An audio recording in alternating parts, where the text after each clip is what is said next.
Hello business partners, my name is Clantis and welcome to Clantis on Business. So without further ado, let's get into this video because today's video, it's a little bit strangish, but there's a lot to unpack once you have sat on your own and start thinking about the message that I am going to impart to you. So let's talk about YouTube being a job or like a job and why you should treat YouTube like a job.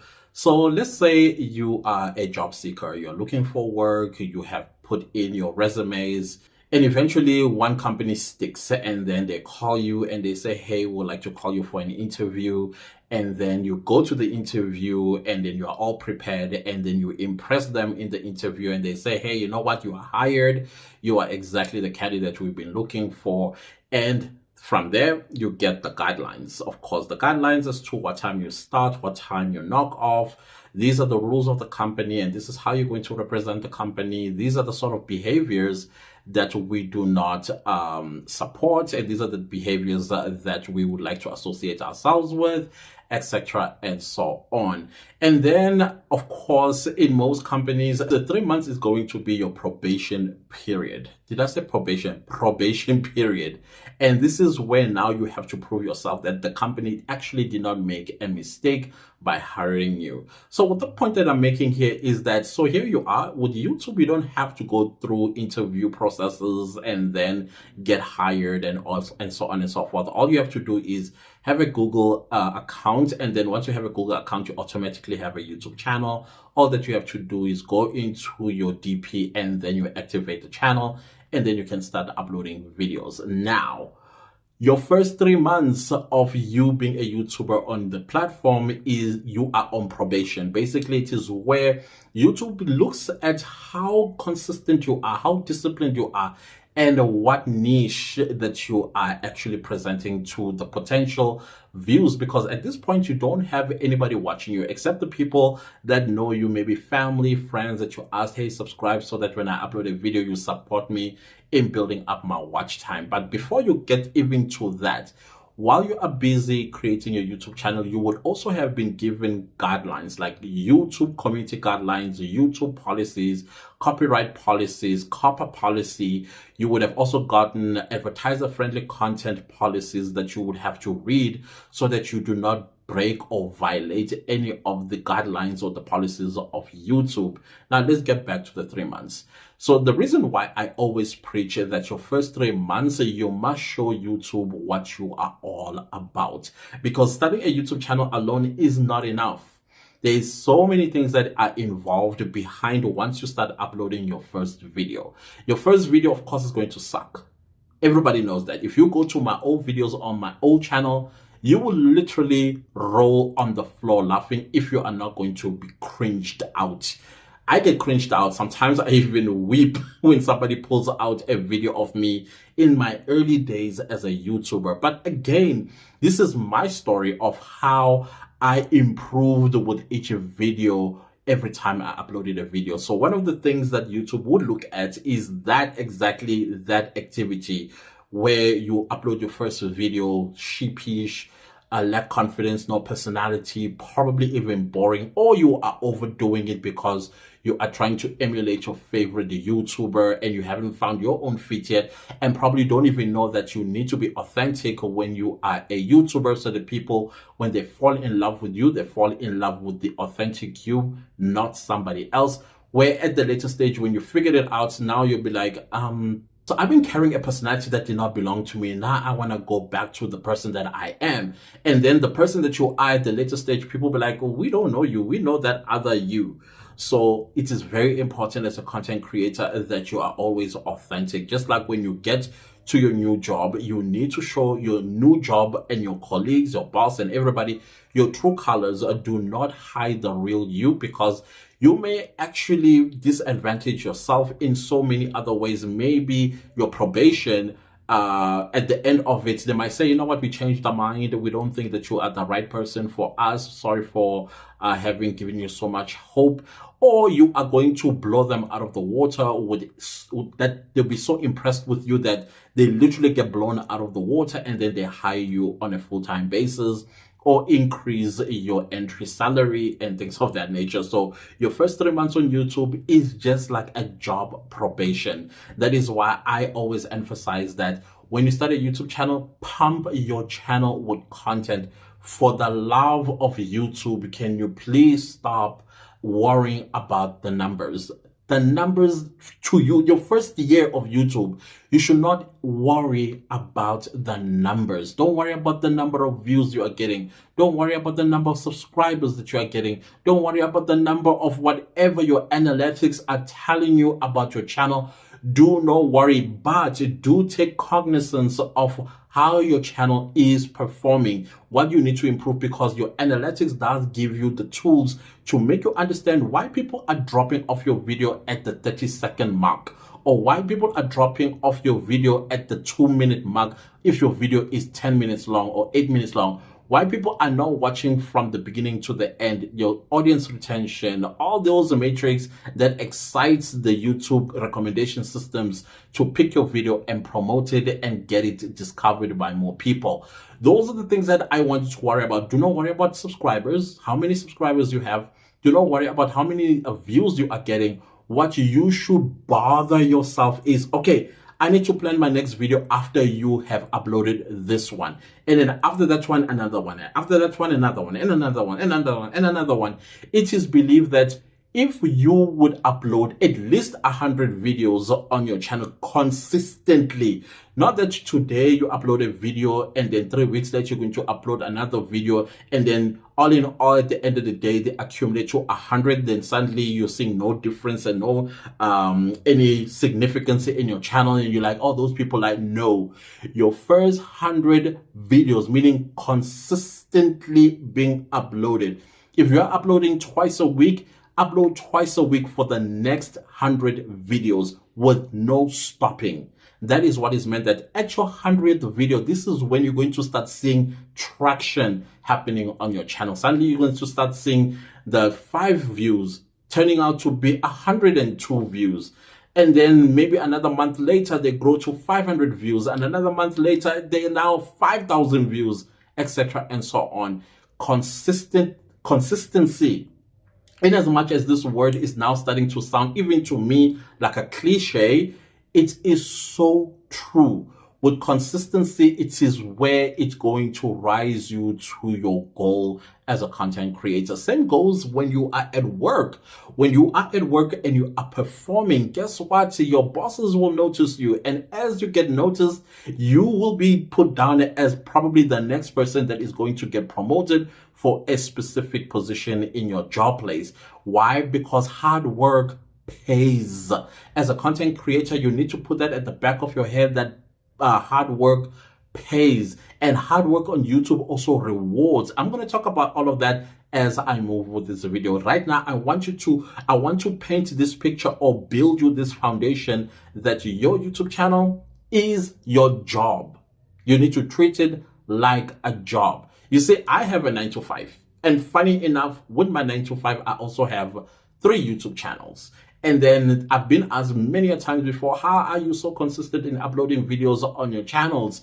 Why? Because I have learned, and in learning, I found my feet. I was able to divide the 24 hours I have a day, and then I realized that, come on, Friday, Saturday, and Sundays, I'm a little bit like free. Why don't I utilize these 3 days in batch filming for the channels that have talking heads? I have a podcast channel, I have this channel, and I have a main channel, and I have a 4th one, which is a true crime channel that I have not uploaded in months. I think it's already half a year I have not uploaded there.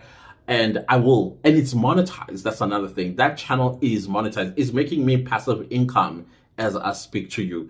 So all of that, I had to find my feet and then look at my 24 hours and then my 7 days a week. And then I found that Friday evenings, Saturdays, and Sundays, these are the free times that I have. And that is why I start batch filming on Friday. 4 videos by midnight on Friday, another 4 videos by midnight the following day, another 4 videos by midnight on Sunday. So you see, I have so many videos, like 12 videos that are just sitting ready to be posted on my channel. So same thing goes with you. As you create, as you find your feet, as you start thinking, oh my goodness, I'm so overwhelmed, I got school, I got this, I got this.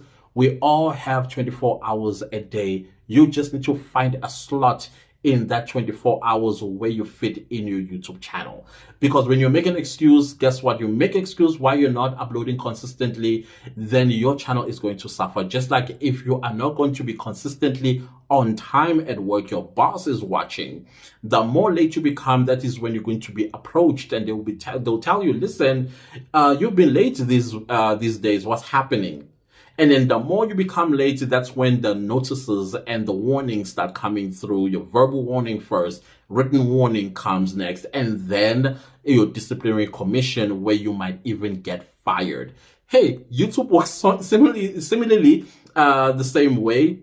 If you're not going to be consistent with uploading videos on your channel, remember you are given 365 days to acquire 4,000 hours of watch time to become eligible for monetization. So if you are not consistent, the YouTube algorithm is watching. It's like, okay, this week they did not upload. Oh, the following week they also did not upload. And sooner or later, it's 365 days later. And where the punishment comes from, it comes when your watch hours that you already built up start decreasing by 11 hours a day. That is your punishment for not being consistent. Just like at work, if you're not consistent with your performance, you are going to be called to a performance assessment, and then you're going to have to tell them what is happening. So same goes with YouTube. If you're not going to be performing, then you are going to struggle with watch time. You're going to struggle with discovery. You're going to struggle with the growth of your channel. And then that is going to leave you absolutely stressed out. Just like people that no longer like their jobs, they wake up and like, oh, do I have to go there? So same goes with, do I have to film this video? Now, why? Because you are demotivated. Why are you demotivated? Because you lack consistency. I don't know if you see the correlation here, a job and YouTube.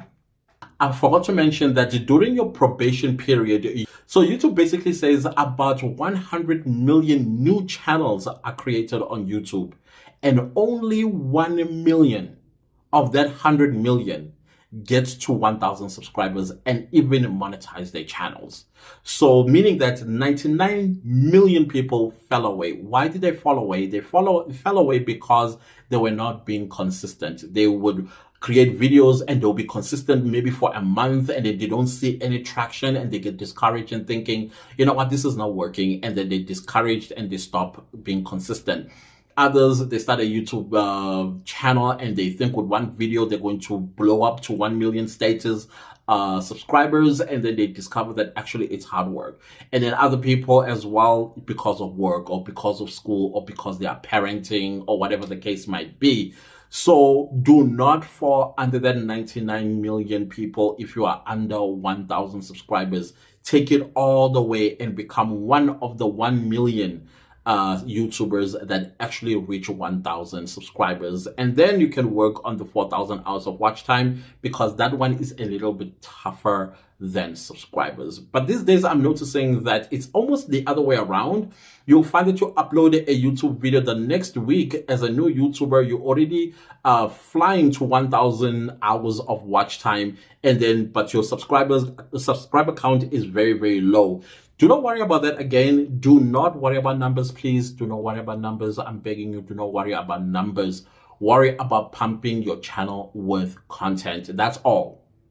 That's all. And then, of course, look at the performance of your video by looking at the analytics. The analytics will tell you about your videos, where people are dropping off. Then change that area where people are dropping off. Maybe it's because of your intro. Maybe your intro is way too long and people drop off before they even get to watch the content itself.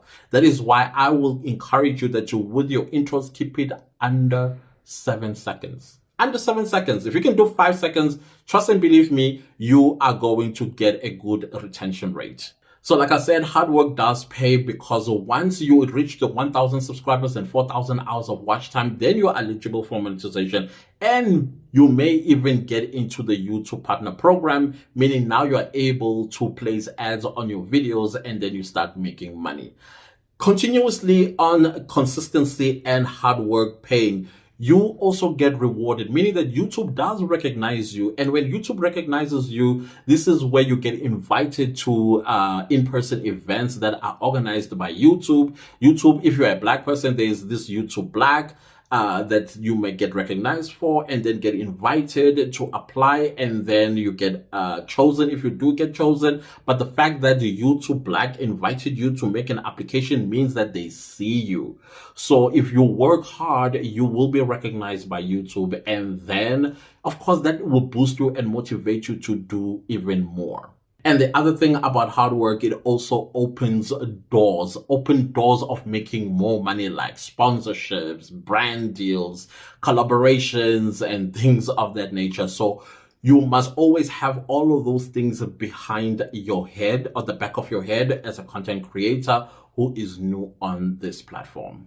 And the most important thing about being consistent on YouTube and treating YouTube or your YouTube channel as a job is you acquiring new skills. When you acquire new skills, once upon a time, you didn't know how to set up and film. Once upon a time, you didn't know how to sit down before a camera and present something, that whatever your channel is about. Now you're a presenter. You can actually now go and apply for a job at a television station, and then they ask you for experience, and you just show them your YouTube channel. And if they like what they like, they may actually hire you, and then you become a TV presenter. Editing videos. You did not have a skill of editing videos. Now you can turn that experience or that skill that you just acquired as a YouTuber and start charging people to edit their videos. You can do so many things with YouTube, script writing, you name it, you do it. Because guess what? As a content creator, you don't have a team that you are working with. You are the filmmaker, the director, the script writer, the producer, the editor. You are everything. So all of these are skills that you are acquiring as a content creator. The same goes with work. At work, you will acquire new skills. Sometimes your boss might be going overseas to a meeting and then leave you to manage her team or his team. And then you acquire managerial skills there. You see what I'm trying to say? And it's also very important that you take breaks. Even at work, there are leaves that you can apply for however many days that you might want to take a leave. Same goes on YouTube. You can take leave and to go and rejuvenate so that you do not suffer with mental health issues. Because let me tell you something, be a content creator can really play a number on your mental health. So the last thing that we want is you breaking down because of content creation. So you need to take a break. Just like at work, you need to take a break. And that is why there are also other breaks as well that take place during the year that you have not officially taken. And then when you come back, you're always refreshed. You always have new ideas. You are energetic and you are loving and being passionate on your job. And then lastly, going back full circle now, consistency. Continue being consistent. Consistency is your best friend. Also, it can be your enemy if you are misusing your channel. So it's very important that you always have content. And I've said this so many times, and I'm going to say it again. Everything is content these days. But because everything is content these days does not mean that you must also break the community guidelines of YouTube and other policies. Everything is content. Just follow the guidelines. That way you do not find your channel being eligible for monetization because you violated a couple of community guidelines. Stay away from popular music. Please stay away from popular music. You will get a copyright strike, and that will actually negatively affect your channel. So this is what I wanted to say in this video, that treat your YouTube channel as a new YouTuber, as a job, your work. This is what you get up every morning to do. And then as you grow as a content creator, then you will turn your YouTube channel and start treating it like a business, especially when you start making money on YouTube. Treat it like a business, because you know why? If you do not treat your channel like a business, then you are going to be a failed business person. Because yeah, even online money making, there are people that fail as business people, and you do not want to be one of those people. So anyways, guys, this is my thoughts for today. If you like the video, give it a like, share, comment, and subscribe. Please do subscribe to the channel. Very important. Thank you all for watching. See you next time with a new video. Goodbye.